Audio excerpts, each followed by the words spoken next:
1999 Ford Mustang 6-cylinder. Got factory converters, total of 4 on these. Then it's a convertible, so it's got these braces on the sides, but he wanted side pipes. So we looked up, and that's how they do it on these. So we did it for him, and he wants it loud. So we did it in 2-inch pipe, all the way back on each side, and then you twist it around the supports that they put for the, what do you call them?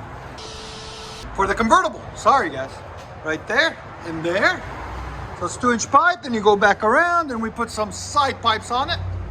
As you got to see, 3-inch tips on this side and 3-inch tips on this side. There it is. That's how you do side pipes on these guys. We'll let you guys hear it in a second. Hope you guys like it.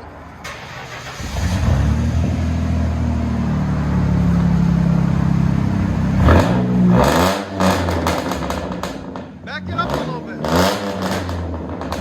Here's sound decibels.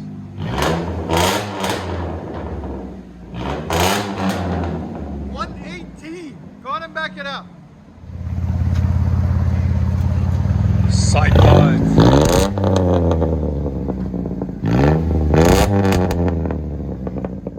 It's so loud.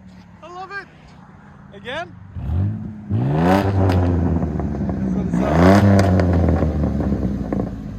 What do you guys think? Again? Let you guys hear on the inside.